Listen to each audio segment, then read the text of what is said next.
안녕하세요. 물 뿜는 하마입니다. 이번 시간에는 그 소방설비 기사 기계 필기 2021년도 1회차 필기 2과목 유체역학에 대해서 이제 유형 분석을 한번 해보려고 합니다. 왜 유체역학만 하느냐면 많은 분들이 좀 요청이 있었어요. 유체역학에 대해서 어떻게 출제됐는지, 그 다음에 어떻게 푸는 게 맞는 건지에 대해서 많은 분들이 좀 궁금해하셔서 일단은 그 20문제에 대해서 2과목 유체역학 20문제에 대해서 하나하나 어떻게 출제됐는지 유형 분석을 해보려고 합니다.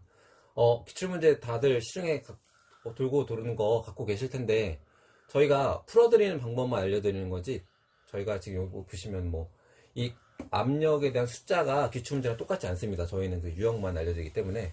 그래서 어떻게 푸는지만 좀 참고하셔서 기출문제 푸시면서 도움이 되었으면 좋겠습니다. 그래서 첫 번째 1번. 1번은 그 대기압이 주어지고, 그 다음에 진공압력이 주어져서 이제 절대압력을 구하는 문제가 출제된 것 같은데요.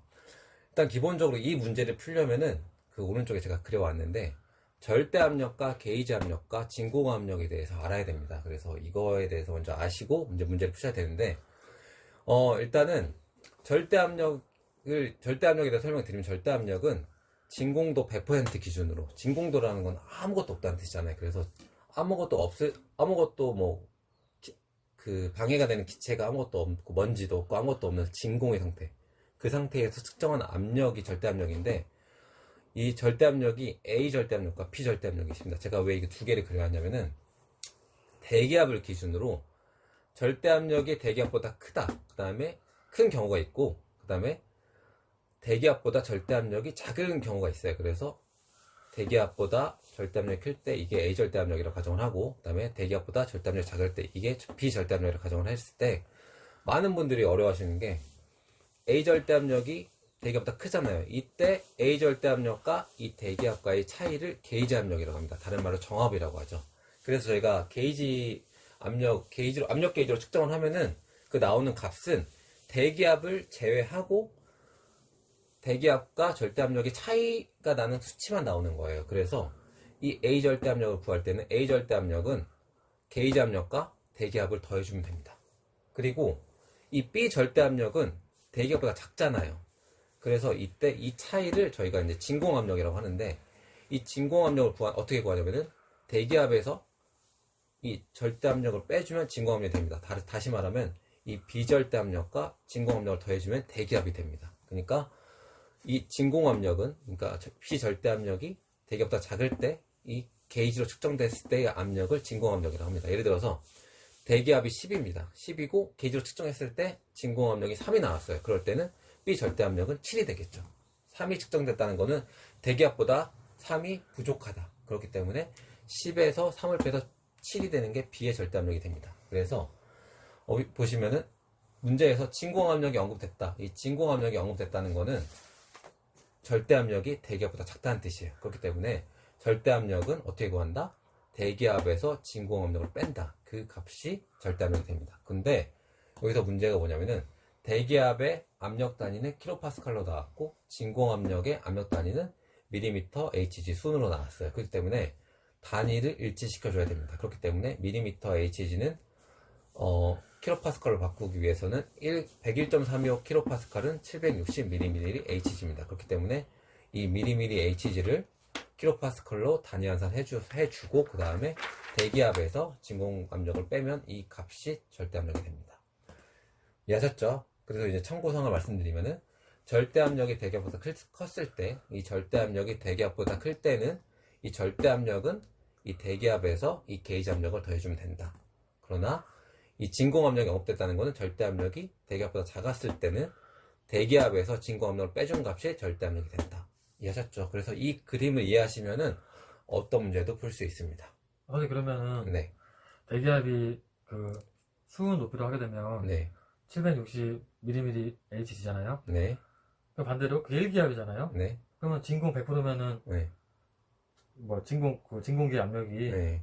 760mmHg면은 그렇죠. 그럴 때는 이제 절대압력이 빵이 돼버리는 아, 거죠. 빵이 되는 네, 거죠. 절대압력이 빵이 돼버리는 거죠. 네. 완전 진공이죠. 네. 떠다니겠죠? 그러면은 거의 네. 우주 탐사처럼 화성에 가가지고 떠다닌 것처럼 어떤 중력도 작용하지 않겠죠? 네. 네.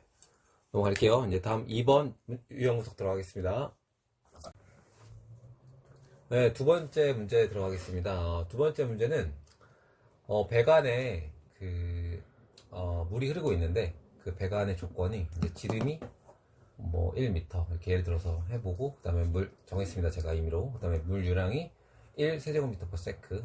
이제 기출 문제는 다르겠죠. 그다음에 배관의 길이가 100m 였을 때, 그다음에 이 문제의 특이한 사항은 동력 손실이 나왔어요. 동력 손실이 단위가 이제 제가 킬로와트인데 동력 손실이 50kW이다. 이때 과학 마찰 계수 F를 구하라는 문제가 나왔습니다. 이 문제 다 잘 푸셨나요? 일단은 이게 저희가 하젠윌리엄식인가? 그 식이 있잖아요. 그래서 제가 밑에 적어놨어요. 왜냐면 과학 마찰 계수를 구하려면 그 식밖에 없거든요. 그래서 H는 뭐 기준여분의 델타 P, 그 다음에 EGD분의 FL U제곱 이렇게 나와 있는데 이 F를 구해야 되는데 갑자기 뜬금없이 동력 손실이 나왔다. 그래서 많은 분들이 좀 헷갈렸을 것 같은데, 일단 동력 손실을 구해야 되는데 이용해서 어떤 걸 구해야 되는데 뭘 구해야 될까요? 바로 이 H를 구해야 됩니다. 마찰 손실 수두. 그래서 일단은 이 동력 손실을 구하는 식이 저게 102분의 뭐 비중량 곱하기 QH. 그래서 보통 뭐 밑에 여기 효율이 나오거나 전달계수 나오면 E 그다음에 K가 나오는데 여기에는 어떤 조건이 주어져 있지 않기 때문에 이 효율과 K는 제외하도록 하겠습니다. 이거 말고도 0.163 QH 이렇게 해가지고 구하시는 분들도 있는데, 그때 Q는 그 단위가, 유량의 단위가 세제곱 센티미터 퍼 미닛이에요. 세크가 아니라 이 단위가 초가 아니라 미닛입니다. 여기는 세크가 나왔기 때문에 저희는 이 식을 썼고요. 그래서 102분의 비중량 곱하기 QH는 50 해서 여기서 이 비중량은 물의 비중량이기 때문에 1000이고요. 그 다음에 Q는 나와 있죠. 유량이. 그래서 H를 구할 수 있습니다. 그래서 H를 구해서 이 밑에 H는 EGD분의 FL U제곱을 하면 되는데, G 나와 있죠. 중력각속도. 그 다음에 D는 지름 나와 있죠. 그 다음에 L 길이 나와 있죠. 그래서 U는 이제 따로 구해야 됩니다. 여기서 유량을 쓰면 안 돼요. U는 유속이에요. 그렇기 때문에 유량을 이용해서 유속을 구해야 됩니다. 그래서 유량은 그 4분의 파이 D제곱 단면적 곱하기 넓이 곱하기 U 해서 이 D가 나와 있잖아요. 나와 있기 때문에 4분의 파이 D제곱 일로 넘겨서 U를 구하면 됩니다. 그래서 유속을 구해서 이 유속을 여기다 집어넣어서 F 전달계수를 구하면 됩니다. 전달계수는 차원이 없어요. 그러니까 단위가 없다는 뜻이죠. 그래서 전달계수는 아무 단위 없이 그냥 바로 문제를 구해서 답을 고르시면 됩니다. 그렇게 어려운 문제는 아니었는데, 이 동력 손실이 나와서 동력 손실이 왜 나왔지? 라고 이제 의문을 가지셨던 분들이 많은 것 같아요. 근데 동력 손실을 이용해서 저희가 H를 구할 수 있습니다. 그래서 마찰 손실 수들을 구해서 하젠윌리엄식을 적용해서 이 F를 구할 수 있다. 이렇게 이해하시면 될 것 같습니다. 다음 문제 넘어갈게요. 이어서 3번 가겠습니다. 그 3번은 그 모세관 현상을 물어보는 문제였는데요. 이거는 암기사항인데, 같은 종류의 분자 사이 응집력, 다른 종류의 분자 사이 부착력. 그러니까 응집력과 부착력 이게 나오면은 모세관 현상 바로 그냥 정답 콕 찍으시면 됩니다. 모세 현상이 어떤 느낌인지 좀 알려주시면. 그게 좋을 것 같아요. 네. 네, 그래서 그 모세관 현상은 네. 저희가 그 수조가 있고 수조에 저희가 시험관을 거꾸로 넣잖아요. 그때 그 넣었을 때 보시면 물이 이렇게 그 시험관 위로 올라오는 그 현상이 있어요. 모세관 현상. 그래서 그거를 생각하시면 될 것 같아요. 일단은 급하니까 저희 그 나중에 제가 모세관 현상 필요하면은 별도 설명 드리도록 하겠습니다. 네 번째가 이제 이 문제가 조금 어려웠는데, 이 문제는 그 등온 팽창이라는 거에 대해서 모르시면 풀 수 없는 문제였어요. 그래서 그 문제를 저희가 간략하게 설명드리면은 피스톤이 설치된 용기에 공기 2kg이 있고, 뭐 기출문제는 다를 수도 있어요. 그 다음에 일정 온도 100도씨에서 부피가 10배 팽창 시 전달된 열량을 구하라. 그러니까 이 열량을 구하라는 게 문제였는데, 일단은 온도가 일정하고 부피가 10배 팽창. 그러니까 이건 뭐냐면은 등온 팽창이에요. 등온 팽창. 그 등온 팽창 시 전달된 열량을 구하라 라는 게 문제였는데, 아마 많은 분들이 틀리셨을 것 같은데, 일단은 온도가 일정하기 때문에 저희가 이상기태 상태 방정식을 보면은 P V는 NRT잖아요. 그래서 N 몰수고 R 이건 기체상수고 T가 있는데, 고정이잖아요. 그러니까 PV는 K가 일정합니다. 그래서 제가 왼쪽에 그림을 그려놨는데 X축, Y축이 있고 Y축이 P고 X축이 V잖아요. 그래서 이렇게 보통 형성이 되는데 어떤 데든 PV는 곱한 값은 일정합니다.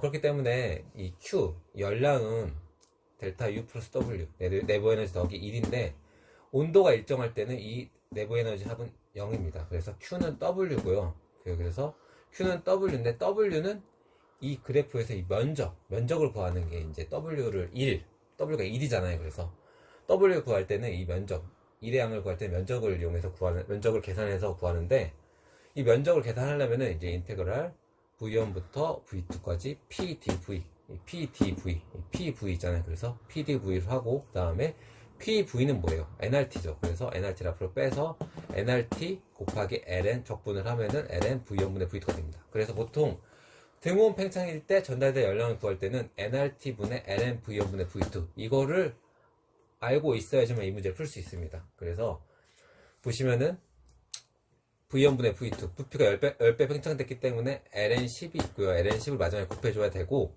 그 다음에 R은 여기서 문제에서 주어집니다. 그래서 10kJ per kg 곱하기 K. 그래서 10kJ per kg K. 그 다음에 보시면은 공기 온도가 2kg. 그래서 2kg 여기 곱해주고요. 그 다음에 온도는 100도씨. 이건 섭씨 온도이기 때문에 절대 온도를 변화를 시켜줘야 됩니다. 그래서 100 더하기 273. 그래서 373이 되겠죠. 그래서 이 K가 없어지고요. 그 다음에 킬로그램이 없어지게 됩니다. 그래서 최종 단위니까 킬로줄이 됩니다. 그래서 기체상수 곱하기 온도 곱하기 질량 곱하기 LN 팽창된 그 배수 LN10을 곱해주면은 이때 전달된 열량이 나오게 됩니다.